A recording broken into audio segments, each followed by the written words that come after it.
High friends, welcome to my channel foodie Rinku De. আমার কাছের দূরের সকল বন্ধুরা সকলেই ভালো আছো আশা করি। তো আমিও ভালো আছি, কিন্তু এত গরম পড়েছে, একটু তার মধ্যে যদি বৃষ্টি হতো তাহলে আরও ভালো হয়ে যেতাম, তোমরাও ভালো হতে। তো দেখো, আমি আজ রান্নাঘরে চলে এসেছি আর আমার নতুন একটা রেসিপিতে সকল বন্ধুদের স্বাগত আর অনেক অনেক ভালোবাসা। তো দেখো, আমি আজ রান্নাঘরে কি বানাবো বলো তো? ফুলকপি চিংড়ি। তো আমি ভাবলাম তোমাদের সাথে এই রেসিপিটা একটু শেয়ার করা যাক, তোমাদের ভালো লাগবে। আমিও করেছি, বাড়ির সবাই খেয়েছে আর সকলের ভালো লেগেছে। ভাবলাম তোমাদের সামনে একটু শেয়ার করে নিই, তোমাদের আশা করি ভালো লাগবে। তোমরা আমার সাথে থাকো, দেখতে থাকো আমি এই রেসিপিটা কেমনভাবে বানাই আর কত সহজভাবে বানাই। আর এই রেসিপিটা এরকমভাবে এত সুন্দরভাবে বানালে সত্যি করেই ভাত মানে একদম তাড়াতাড়ি খেয়ে নেওয়া যাবে। এত সুন্দর রেসিপি যদি থাকে আর কোনো কিছু লাগবে না, এই রেসিপিটাই হলেই হয়ে যাবে। চলো তাহলে দেখে নাও আমি কেমনভাবে বানাই। তো দেখো, আমি এখানে অল্প একটু জল নিয়ে নিয়েছি, গ্যাসও জেলে নিয়েছি। আর এরকম সাইজে আমি আলু কেটেছি। আলু আর ফুলকপিটা ফার্স্ট আমি একটু সেদ্ধ করে নেবো, হালকা সেদ্ধ করে নেবো। এখানে আমি 1 চামচের মতো হলুদ দিয়ে দিলাম। আর এইদিকে দেখো, চিংড়ি মাছ নিয়েছি আমি এতগুলোর মতো, নুন হলুদ দিয়ে মাখিয়ে নিচ্ছি। আর ওইদিকে তো ফুলকপি আর আলুটা সেদ্ধ করতে দিয়েছি। এখানে আমি মানে নুন হলুদ দিয়ে চিংড়ি মাছটা ভালোভাবে হলুদ দিয়ে ম্যারিনেট করে নিচ্ছি। দেখো কি সুন্দর আমার মাখানো হয়ে গেছে নুন হলুদ দিয়ে চিংড়ি মাছটা। আর এখানে না চিংড়ি মাছগুলো বেশ বড় বড় সাইজের ছিল। একটু চিংড়ি মাছটা বড় সাইজের থাকলে কি বলো তো, খেতেও বেশ ভালো লাগে, তাই না?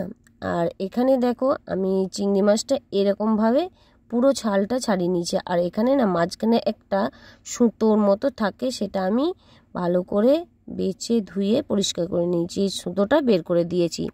তোমরা পারলে এই মাঝখানে যে সুতোটা থাকে না, সেটা ফেলে দেওয়ার চেষ্টা করবে, কারণ ওটা খেলে মানে অম্বল গ্যাস হয়, সেই জন্য তোমরা ওটা ফেলে দেওয়ার চেষ্টা করবে। আমিও ফেলে দিয়েছি। আর এখানে দেখো ফুলকপি আলুটা সেদ্ধ হয়ে গেছে। এবার আমি গ্যাস বন্ধ করে তুলে নেব। তো দেখো, আমি গ্যাস বন্ধ করে তুলেও নিয়েছি। আর এদিকে আমি অল্প একটু সর্ষের তেল দিয়ে ফুলকপি আর আলু একসাথে ভেজে নিচ্ছি।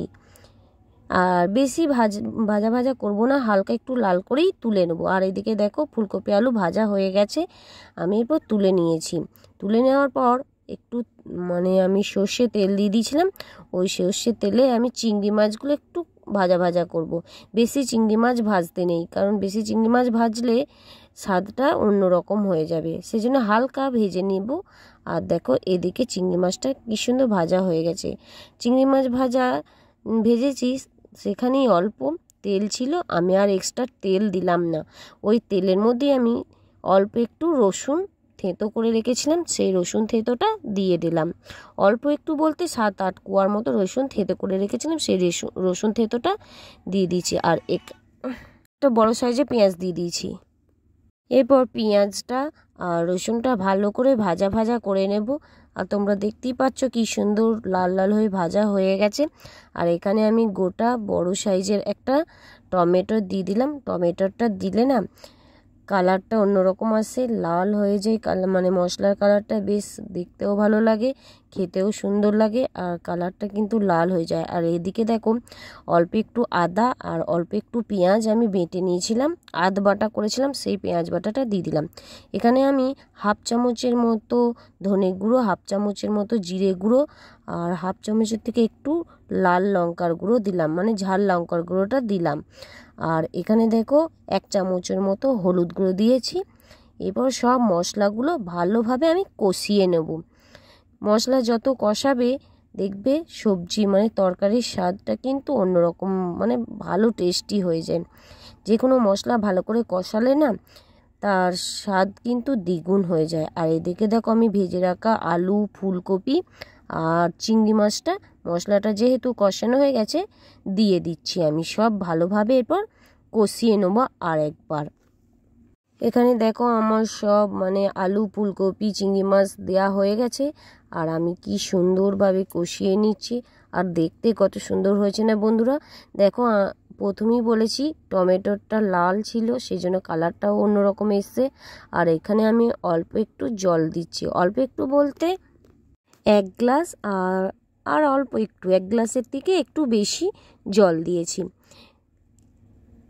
আর এখানে দেখো পরিমাণ মতো লবণ দেব, লবণ তো লাগবেই।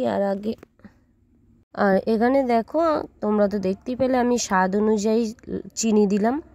এরপর চিনি দেওয়ার পর আমি 15 মিনিট চাপা দিয়ে রাখবো। চাপা দেওয়ার পর দেখো ঢাকা খুলে দেখছি কি সুন্দর হয়ে গেছে, তাই না বন্ধুরা? তোমরা তো দেখতেই পাচ্ছ কি সুন্দর কালারটা চলে এসেছে, আর কত সুন্দর দেখতে লাগছে, তাই না? দেখতে বেশ সুন্দর লাগছে কিন্তু। আর সমস্ত সব কিছু সেদ্ধ হয়ে গেছে। আমি যেহেতু আগে থেকে ফুলকপি আলু সেদ্ধ করে নিয়েছিলাম হাফ, সেই জন্য এখন ভালোভাবে তৈরি হয়ে গেছে। এদিকে দেখো আমি কিন্তু কোনো ধনেপাতা বা গরম মশলা ব্যবহার করিনি, কারণ চিংড়ি মাছের টেস্টটা চলে যায় ধনেপাতা বা গরম মশলা ব্যবহার করলে। আমার তো রেডি হয়ে গেছে, আমি গ্যাস বন্ধ করে বাটিতে ঢেলে নিচ্ছি। তো দেখো কি সুন্দর কালারটা হয়েছে না? আর গরম গরম খেতে বন্ধুরা বেশ ভালো লাগে। যদিও এখন গরমকাল, এরকম গরম এখানে না কি বলে তো, গরমকাল গরম গরম সবজি এখন তো ভালো লাগবে না, তবুও বলবো অল্প হলেও এই গরম গরম সবজিটা মানে চিংড়ি মাছ দিয়ে ফুলকপির এই সবজিটা খেয়ে দেখবে একবার, টেস্ট কত সুন্দর লাগে আর কত সুন্দর হয়েছে। তোমরা তো দেখতেই পাচ্ছ বন্ধুরা কি সুন্দর হয়েছে, তাই না? তো তোমরা তো শিখলে আর পুরো রেসিপিটা আমার সাথে থেকে দেখলে। তো এরকমভাবে তোমরা বাড়িতে বানাও, তোমাদের অবশ্যই ভালো লাগবে।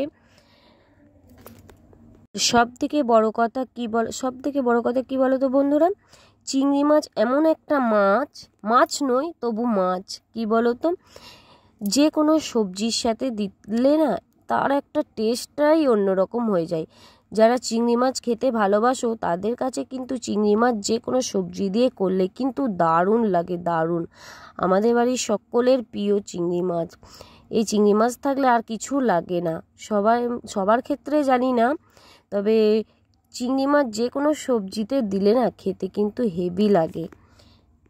তো দেখলে তো বন্ধুরা আমার এই রেসিপিটা কেমনভাবে আমি চটজলদি আর কত সুন্দরভাবে বানিয়ে ফেললাম।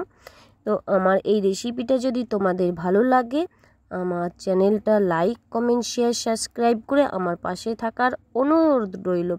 আর যেসব বন্ধুরা সাবস্ক্রাইব করেছো তাদের জন্য অনেক ভালোবাসা, অনেক ধন্যবাদ।